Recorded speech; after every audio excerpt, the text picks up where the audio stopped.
Então, muito obrigada por estarem aqui, gente, é um prazer. E como o time aqui falou, meu nome é Ana, venho a essa casa desde 2012, então realmente é um grande aprendizado voltar aqui e compartilhar um pouquinho mais dos conhecimentos. E hoje falaremos sobre renovação e espiritismo. Veja só qual foi a frase que me inspirou aqui para trazer para vocês. Paulo: e não vos conformeis com este mundo, mas transformai-vos pela renovação do vosso entendimento. Coloquei um óculos ali, porque, como bem o Júlio colocou, estamos no século XXI, só para dar uma renovada, uma alegria para o Paulo. E o Paulo trazendo para nós esse ensinamento, que foi na carta aos Romanos, olha que profundo. Não vos conformeis. Façamos nós a nossa renovação de entendimento. E esse entendimento passa por onde? Pelas nossas crenças, pelos nossos valores, por aquilo que nós somos, por aquilo que nós conquistamos ao longo da nossa trajetória. E para falar de renovação, também é legal a gente entender o conformismo que é. Diferente de disciplina ou de resignação, o conformismo muitas vezes está relacionado a dar aquela coçada, ficar no sofá sem fazer nada e se conformar com o mundo da forma que ele está hoje. E não é essa a proposta do Espiritismo. Então, quando eu coloquei no Google, apareceu assim: tomar forma, conformidade ou de acordo com. Vamos entender, então, um ponto que Paulo nos trouxe em relação à renovação e o Espiritismo, nesses 3 aspectos que eu trouxe para conversar com vocês, tá? E eu espero depois que a gente possa também debater e vocês falarem o que vocês acham. Então, o primeiro ponto que falaremos aqui, renovar o olhar sobre a cultura digital ou sobre a tecnologia, tá? Segundo, renovar os nossos relacionamentos. O Otávio e a queridíssima Heloísa Pires já trouxeram para nós essa reflexão do quanto é importante observar a nossa convivência. E, por fim, claro, renovar os nossos hábitos, porque de nada adianta nós virmos até essa casa maravilhosa, colocarmos o pezinho lá fora e não mudarmos, tá?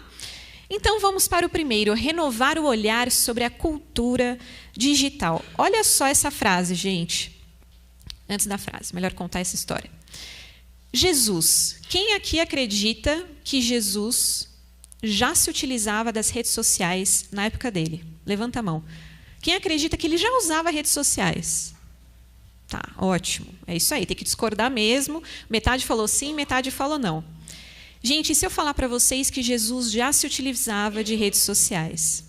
Primeiro que redes sociais nada mais é do que um conjunto de pessoas reunidas em prol de um assunto em comum. Primeiro de tudo. Segunda coisa, como o Júlio colocou, Jesus não trouxe nada por escrito, certo? Todos os ensinamentos dele estavam pelas ondas vibratórias, pela fala. Estávamos numa cultura do diálogo. Percebem que o virtual já existia nessa época? Pelas ondas que se passavam dos seus ensinamentos sobre humanidade, sobre fraternidade. E esse pensamento do virtual já existir não é lá tão recente, mas de um filósofo francês chamado Pierre Lévy. E esse filósofo trouxe esse conhecimento para nós. E que quando eu olhei e li sobre esse filósofo, falei, gente, mas tem tudo a ver com Jesus. Porque ele não falava somente de coisas incríveis sobre humanidade, fraternidade e amor, mas quando ele se relacionava com as pessoas podiam tocar nele e sentir verdadeiramente a humanidade. Então é mais ou menos assim. Nós vivemos no mundo hoje online. Estamos sempre conectados pelo nosso pensamento. Não adianta a gente querer excluir o nosso amigo do Facebook. Na época da política, que a dona Heloísa comentou, as brigas de WhatsApp, se a gente está com raiva daquela pessoa, porque a gente vai continuar conectada com ela. E essa é uma reflexão que é o seguinte, quem lembra daquela música, eu tenho certeza que vocês conhecem, cantem comigo. Entra na minha casa, entra na minha vida, mexe com minha... Isso. Quando eu ouvi essa música de novo, eu falei, gente, mexe com a minha estrutura. O que mexe com a nossa estrutura? Sinal de Wi-Fi. Se a gente não está com o nosso celular no bolso, com internet, alguma coisa acontece. A gente fica tenso, fala, gente do céu, mexeu com a minha estrutura. E o sinal de Wi-Fi hoje em dia... Ó, tá tocando o telefone aí. Ó. Olha aí. Bem no momento. Está funcionando, né? Está mexendo com a estrutura. Então, o sinal de Wi-Fi, toda essa onda do digital, mexe com a gente. E tem mexido por muito tempo. Olha só essa foto, em 2005, no falecimento do Papa Bento II, se eu não me engano. Me corrijam se eu estiver errada. Quase sem nenhum celular. Tem um aqui, ó, pequenininho aqui à direita. 2013, quando Papa Francisco assumiu. Então... Como o Júlio bem comentou, estamos aí imersos numa evolução. Dá para a gente voltar para trás? Espírito regride, gente? Não. Tanto que a lei de sociedade no Livro dos Espíritos, Kardec, bem sábio, a lei de sociedade está antes da lei do progresso. Nós não vamos evoluir se não formos em sociedade. E compreender que o mundo digital está nas nossas vidas, e de alguma forma sempre esteve, o virtual, precisamos então aprender com ele e entender o que funciona e o que não funciona para nós. Olha só, ontem, quando eu digo ontem, é nos séculos anteriores, né? Nessa foto aqui, quem conhece? Nosso queridíssimo ator Léo Medeiros, tive a honra de entrevistá-lo, do filme Kardec, que lançou esse ano. Ernesto Bozano, tem vários livros também do século XIX. Gabriel Delany e Leon Denis. Essas pessoas queridíssimas trouxeram para nós ensinamentos da doutrina. Só que era um padrão. Normalmente homens, burgueses, pedagogos, estudiosos, cientistas. E agora eu vou fazer uma provocação. Porque no meio digital, nesse mundo, sabe quem fala sobre espiritismo? Todos nós. A partir do momento que nós temos um celular na mão e acesso à internet e à comunicação, todos nós podemos ser comunicadores, divulgadores dessa doutrina. Sabe quem é? Evangelho no Lar, quem faz esse canal de YouTube é o Ícaro, é uma drag queen que fala sobre espiritismo. O time do Amigos da Luz, atores, tá a Carol também, eu, o Ju, os espirituosos também que usam a arte, o teatro para falar, e nós aqui embaixo fazendo caras e bocas também no YouTube.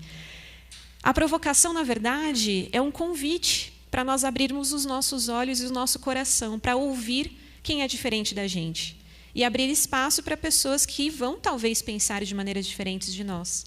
Porque o espiritismo, diferente talvez de outras religiões, diferente talvez não, com certeza diferente, não tem uma hierarquia para nós seguirmos. Nós não precisamos seguir exatamente o que alguém fala.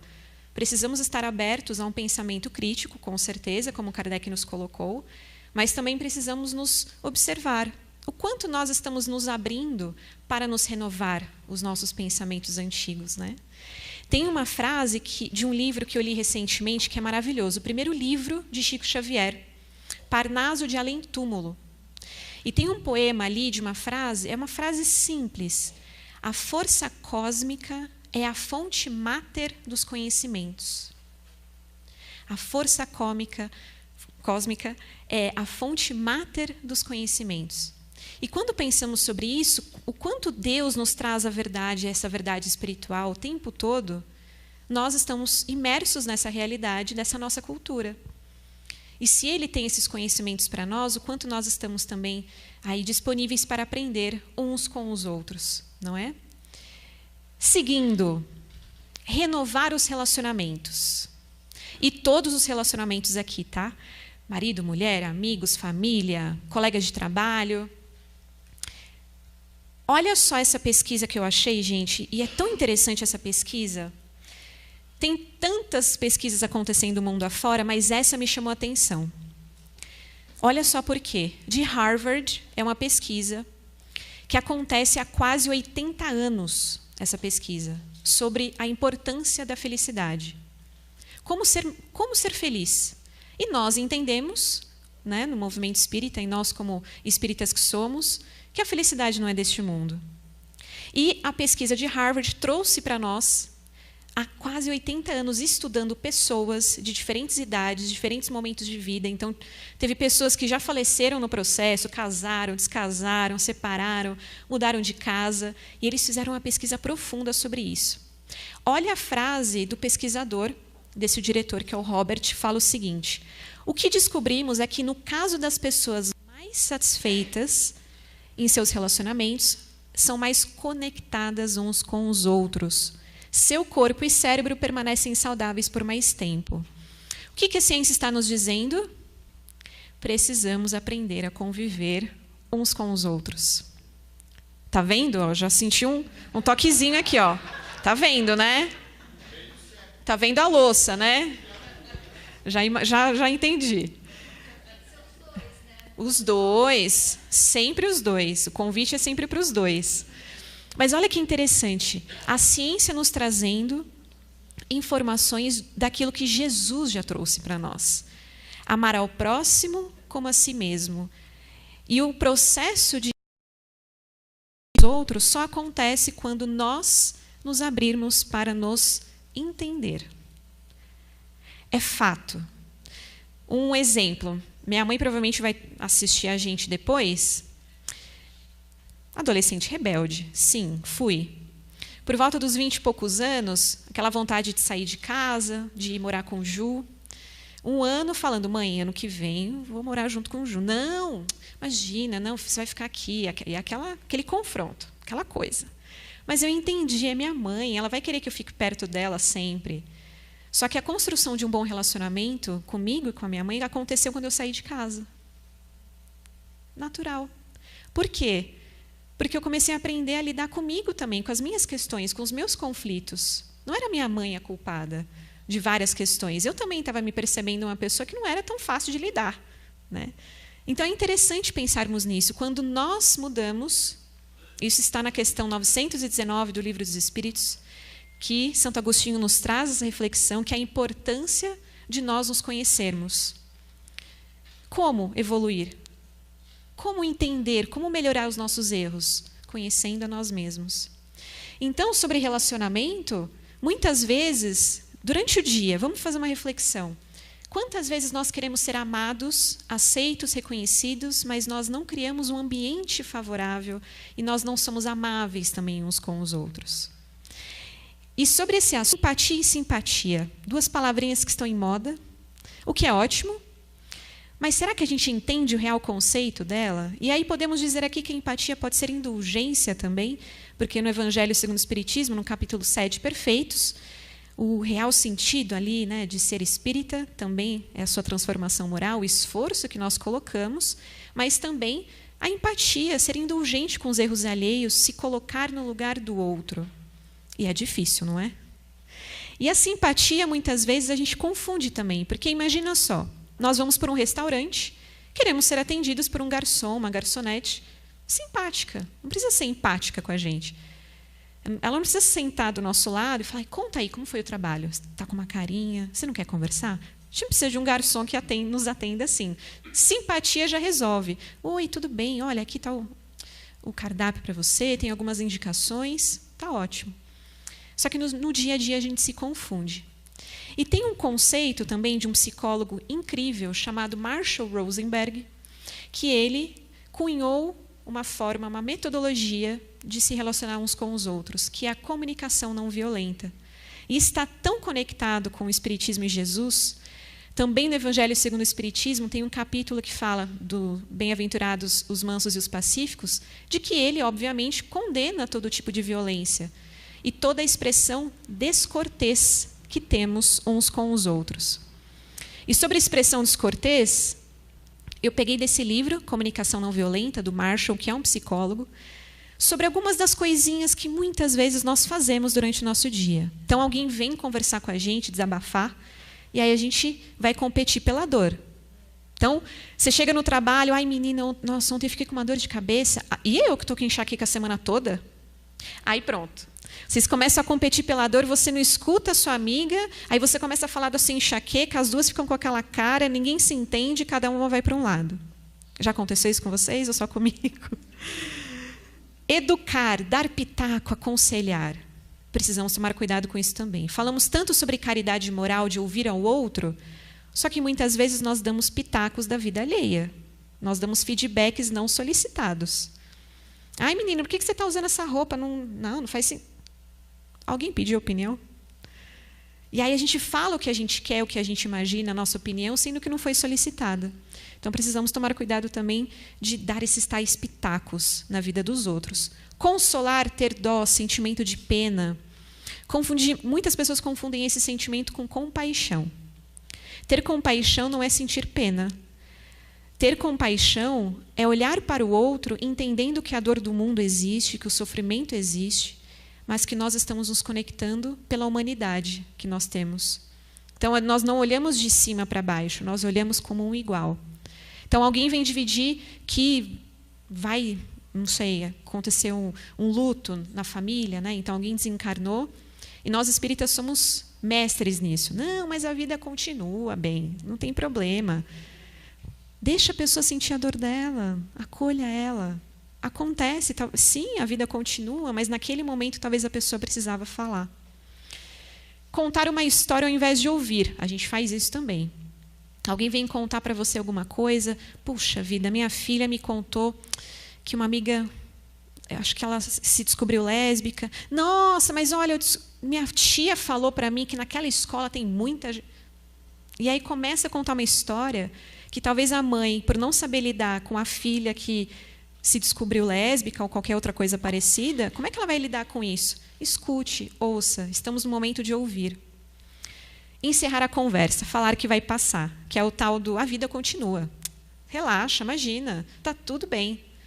Vai ficar tudo bem, mas há um período para que isso aconteça, né? A dor fica no nosso corpo por um tempo. Então, permitir que as pessoas sintam as suas próprias dores. E, por fim, uma reflexão aqui, renovar os nossos hábitos. Que difícil, né, gente? Os hábitos que carregamos são de trajetórias espirituais, são de vidas que tivemos durante a nossa trajetória incontáveis e que cristalizamos o nosso pensamento. E é difícil, só que estamos aqui para dar o próximo passo. Provas e Expiações está aí para mostrar para nós que todos nós aqui individualmente passamos por uma dificuldade e que cabe a nós dar um próximo passo. E sobre renovar os hábitos, tem o tal dos dilemas morais. Que dilemas são esses? Olha só, tem coisa que a gente quer fazer, mas não pode. Eu quero comer o segundo prato de sobremesa, petit gâteau, que a minha mãe fez. Tá com vontade, né? O João adora petit gâteau. Dá para comer? Dá. Tem consequência. Tem coisa que eu posso, mas não devo. Também é a mesma coisa. O que a gente quer fazer, que a gente pode fazer, mas não deve fazer? Tem tanta coisa. Tem coisa que eu devo, mas não quero.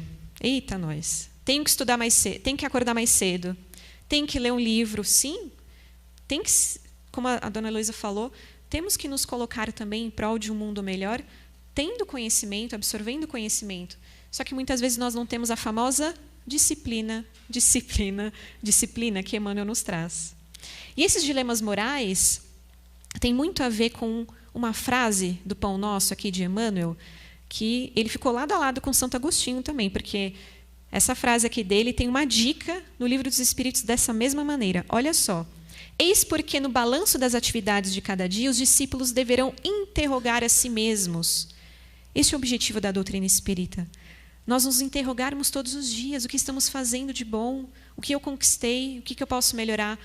E ele continua. O que fiz hoje? Acentuei os traços da criatura inferior. Trânsito em São Paulo, né, gente? Passou alguém, vem todo o histórico espiritual do nosso coração para levantar, abaixar o vidro. Imagina se é alguém do centro que você conhece. Então, a convivência nos mostra que fui até ontem, eu desenvolvi as qualidades elevadas, o espírito que desejo reter amanhã. Ele faz um convite para nós. quais habilidades, qualidades, e aí é só abrir o Evangelho, que tem uma lista de possibilidades ali, de ser homem de bem, que nós desejamos reter para amanhã. Alguém mais paciente? Alguém mais indulgente com o erro alheio?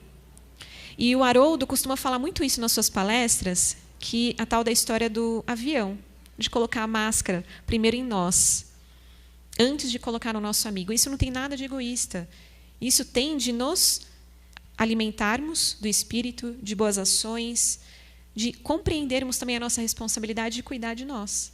Porque não tem como nós não cuidarmos de nós, sermos indulgentes, ter empatia conosco mesmos, porque se não for assim, nós não conseguiremos ser com o nosso próximo. Vamos fazer uma reflexão final de tudo aqui que eu falei? Para a gente sair daqui e bater um papo melhor. Vamos lá, resumão da nossa conversa.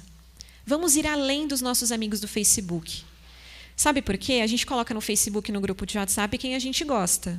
E, naturalmente, por sermos espíritos em evolução e, aqui, anos atrás, nos mundos primitivos, nós éramos aí pessoas, humanos, que eram nômades. Nós vivíamos aí mudando de lugar a lugar.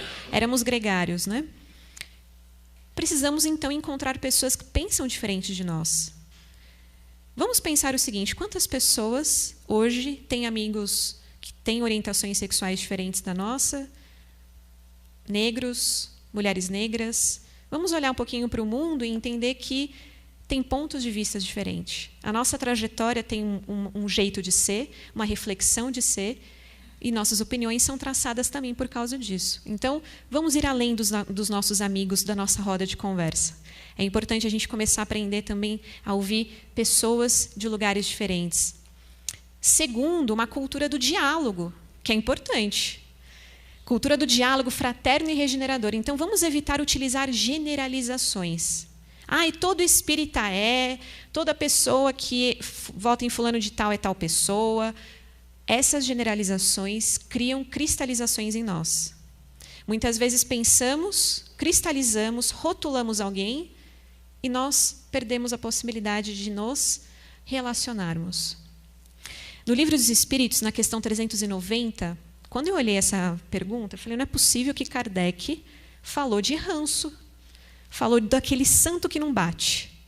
Porque ele usa uma palavrinha assim, repulsa instintiva. Nós, espíritos, temos, e por que temos a tal da repulsa instintiva? Ranço, o santo que não bate. Falei, como é que Kardec é mais contemporâneo do que eu imaginava, minha gente? E aí a resposta da espiritualidade mostra para nós que é bem essa reflexão. Nós temos essa repulsa instintiva muito do porquê nós pensamos pela maneira de pensar. Então, é natural, nós vamos nos reunir e ficar próximo de pessoas que pensam como nós. Mas está aí uma reflexão e um passinho a mais que a gente pode dar na nossa evolução para ouvir outras pessoas que estão fora do nosso meio. Porque ser espírita, gente, no centro espírita é fácil, vai. É fácil. Nem tanto. Ouvir aqui nem tanto. Para quem é trabalhador da casa, eu entendo, a gente passa por isso também. Mas ser espírita entre espíritas, eu acho que é um pouquinho mais fácil. Quando a gente vai lá fora, para pessoas que nitidamente não acreditam em nada, ou têm realmente pensamentos muito distantes do que nós acreditamos como reencarnação, e, enfim, tantos outros ensinamentos que temos, fica mais difícil. Famílias mesmo, que têm outras religiões e outras trajetórias, outras experiências. Então, façamos também a nossa parte de não generalizar. E, por fim, assumir o que nós sentimos. Ter responsabilidade pela nossa vida e por aquilo que nós realmente sentimos dentro do nosso coração. Eu ouvi, acho que foi o Otávio que comentou, né, que a gente está no ônibus, no metrô, alguém pisa no nosso calo, aquela unha encravada, né, no pé. Está com raiva, fica com raiva, está tudo bem ficar com raiva. Não existe emoções positivas, emoções negativas, existem emoções. E todas elas são importantes.